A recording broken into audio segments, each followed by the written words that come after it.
हमारे साथ प्रॉब्लम क्या है कि कोई भी पंथ संप्रदाय, कोई भी जाति ये बात नहीं कर रही कि भाई ईश्वर छोड़ो, पंथ संप्रदाय छोड़ो, क्रियाकांड छोड़ो, अभी सिर्फ ये बताओ तुम अपने पंथ संप्रदाय अपनी क्रियाएं करके आनंदित हो कि नहीं, तुम्हें आनंद आ रहा है कि नहीं, कैसा आनंद की परिभाषा बताओ। ये भी तो प्रश्न करोगे कि आपने तो पूछ लिया। आनंद की परिभाषा है क्रोध, मान, माया, लोभ नहीं होना।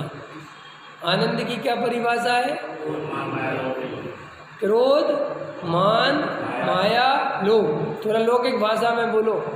क्रोध नहीं आना, अहंकार नहीं होना, मायाचारी छल कपट नहीं होना, लोभ कसाय, अति आसक्ति भाव, दूसरे से खींचने का भाव, रखने का भाव, जोड़ने का भाव, पकड़ने का भाव, अगर ये तुम्हारे अंदर नहीं है तो तुम आनंदित हो। ये आनंदित होने की परिभाषा हो गई। बराबर क्लियर? यहाँ साहब अब तुम जितने भी पंथ संप्रदाय वाले हो अब सब इधर आ जाओ। ठीक, अब बताओ तुम में से आनंदित कौन कौन है अपने पंथ संप्रदाय के अनुसार। ठीक, अब उसमें से कदाचित एक आध आदमी हाथ उठाए, मान के चलो 10, 50, अपन 100, 1000 दिगंबर खड़े करे, उनमें से हाथ उठाए, एक दिगंबर ने उठा लिया, तो उस दिगंबर से पूछो कि तुम अपने पंथ संप्रदाय के कारण, अपने क्रियाकांड के कारण सुखी हो कि तुम वस्तु स्वरूप का सच्चा निर्णय करके, उसके समता भाव प्रकट करके उसके कारण हो? तो वो कहेगा साहब ना मैं प्रतिमा के कारण हूँ, ना मैं मंदिर के कारण हूँ, ना मैं किसी ग्रंथ के कारण हूँ, मैंने ये जो वस्तु स्वरूप समझा इसको अप्लाई किया और उस पर विचार किया कि वास्तव में यार जगत में कोई किसी का करता धरता रियल में यार अपना परिणमन स्वतंत्र है, ना कोई ऐसा कोई ईश्वर है ऊपर बैठा हो, ना कोई दिखाई देता है, ना कोई करने धरने वाला है।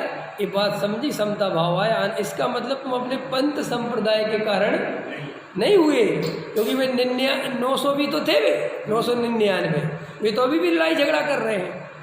वो जो साधु, समझना बहुत गहराई से, साधु किसी का भी हो ये इम्पोर्टेंट नहीं है, लेकिन सच्चा साधु होगा तो वो समता भाव होना चाहिए। देखो ये बात अपन नहीं मान रहे, हिंदू भी मानता है, मुसलमान भी मानता है, ईसाई भी मानता है। वो ही मानता है कि अगर हमारे साधु में छल कपट मायाचार है, हमारा साधु वासनाओं से गिर सकते, तो वो किस बात का साधु, चाहे वो किसी पंथ संप्रदाय का। पकड़ना बहुत ध्यान से। तो इसका अर्थ ये है कि ये बात पक्की है कि वो पंथ संप्रदाय कुछ नहीं देता किसी का भी।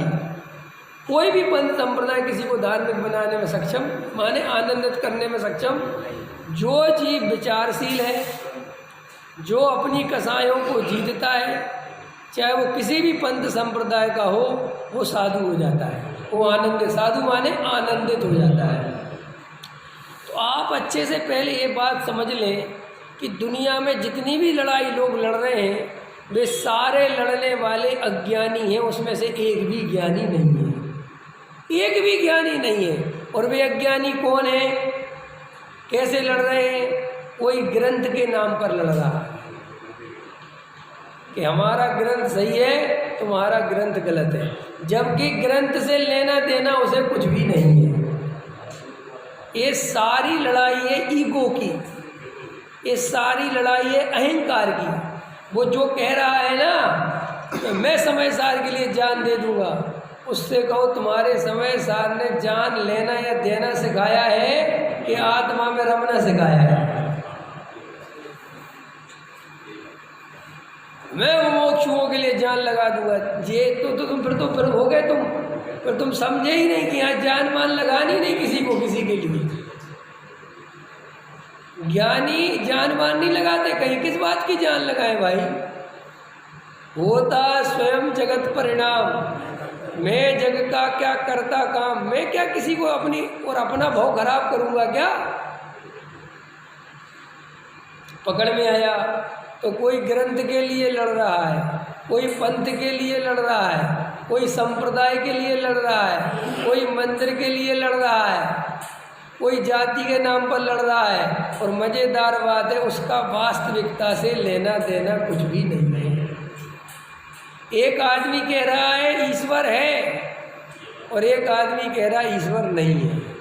जिससे जो कह रहा है ईश्वर है उससे पूछो कैसे बता रहे हो, कहाँ से बता रहे हो? वो कहता है कहाँ से बता रहे, हमारे ग्रंथ में लिखा है। और जो दूसरा कहता है कि ईश्वर नहीं है, उससे कहता तुम कैसे कह रहे हो कि ईश्वर नहीं है? वो कहता दिखाई नहीं देता। उसका अपना लॉजिक है, तुम्हारा अपना लॉजिक है, इसका सत्यता से क्या लेना देना है? क्योंकि तुम जो बोल रहे हो कि नहीं है, उसका आधार कोई तुम्हारा अनुभव नहीं है, उसका आधार तुम्हारा ग्रंथ है। और वो जो बोल रहा है कि नहीं है, उसका आधार मात्र चक्षु इंद्रिय है। वो जितनी जगह देख पा रहा है, उसने भी पूरी दुनिया नहीं देखी। तो दोनों की बातों में कोई दम नहीं है, और दोनों ही तलवार लेके लड़ रहे हैं कि नहीं लड़ रहे? बोलो, अरे लड़ रहे हैं कि नहीं लड़ रहे? एक कह रहा है पुण्य उपादेय है, और एक कह रहा है पुण्य है, और लड़ दोनों रहे कि नहीं पुण्य है। एक कह रहा पुण्य उपादेय है, यही जैन धर्म है।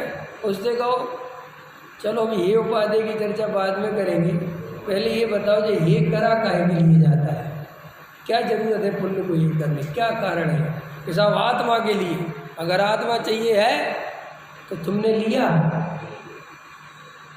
तुमने ध्यान दिया। अरे साहब उसकी क्या मतलब, गलत सिद्धांत चलने दे। ये किसकी ठसक है? अज्ञानी की। ज्ञानी होगा तो वो क्या कहेगा कि भाई जिसकी होनहार है, जिसको पुण्य को उपादेय लग रहा, लगने दो, उसमें क्या दिक्कत है, हमें क्या परेशान होना, खूब मानो, तुम्हारी जानो, तुम जानो, हमें क्या दिक्कत है बताओ। कोई आदमी गीत मिथ्यात्व में चला जा, कोई आदमी भगवान को नारियल चढ़ाए और पास होने की कामना करे तो करे, हम क्या कर सकते? हम लड़ने थोड़ी जाएंगे तू क्या गलत कर रहा है, क्या गलत और क्या सही। हाँ, वो हमारे पास आए और हमसे ईमानदारी से पूछे कि अरे नारियल चढ़ाने से पास होते कि नहीं होते, तो मैं उससे कहूँगा भाई तू अपना तर्क खुद लगा। अगर नारियल चढ़ाने से पास होते तो फिर पढ़ने की जरूरत ही क्या थी? कोई भी जाके नारियल चढ़ाया और पास हो जाओ, ये तो तर्क है ना, इसमें कोई ग्रंथ पढ़ने की जरूरत तो नहीं है। कोई कहे साहब भगवान करता है कि नहीं? अगर भगवान करता होता, भगवान सब देख रहा होता, तो उसके भगत दुखी क्यों होते, उसके मानने वाले परेशान क्यों होते? लॉजिक है, बिल्कुल सरल बात है। इसमें कोई तेरी और मेरी की जाति और संप्रदाय की बात ही नहीं कि हमारा जैन धर्म ही कहता है। अरे हमारा तुम्हारा क्या, पहले तो समझ लो जैन धर्म कोई पंथ नहीं, कोई संप्रदाय नहीं, कोई जाति नहीं। फिर जैन धर्म क्या है? जैन धर्म बिल्कुल वस्तु का स्वरूप है। जैसे अग्नि गर्म है, न हिंदू की, न मुसलमान की, न पाकिस्तान की, न हिंदुस्तान की, बराबर न अमेरिका की। अग्नि जहाँ भी होगी, बस जैन धर्म माने वस्तु का स्वरूप। जैन धर्म इसके विरोध में नहीं है कि ईश्वर करता है कि नहीं। जैन धर्म कहता है कि भाई करता कैसे हो सकता है, इसका लॉजिक बताओ, तरीका समझाओ। अंतर समझ में आया? तो वो जो भाई साहब प्रश्न पूछ रहे हैं कि साहब आनंद, तो सबसे पहले तो उनसे अपन ये बात करेंगे, वो समझेंगे, सबको समझाने की चेष्टा कर रहा हूँ कि भाई शांति से पहले तुम ये समझो कि तुमने आत्मानुभव के नाम पर, मोक्ष के नाम पर क्या इमेज बना रखी है। पहले नंबर देखो भाई, बहुत पहले मैं पुराने प्रवचनों में भी समझा चुका हूँ कि पहले तुम अभी आत्मा को एक तरफ रखो, मोक्ष को एक तरफ रखो, अभी इनके चक्करों में मत फंसो। हमारी सबसे बड़ी बेसिक गलती ये है कि हम आनंद की खोज की जगह भगवान की खोज करने लगते हैं। क्या करने लगते हैं? आनंद की खोज की जगह भगवान की खोज करने लगते हैं, जबकि गलत है ये। तुम आनंद की खोज करो, आनंद ही परमात्मा है। क्या अंदर समझ में आया? निर्विकल्प दशा माने क्या है? आनंद। मुझे कोई विकल्प नहीं है, कोई कसाय नहीं है, इसका मतलब क्या है? मैं आनंदित हूँ, और जब मैं आनंदित हूँ, इसी का नाम सम्यक दर्शन है, इसी का नाम धर्म है। अब भगवान बीच में कहाँ आ रहा है?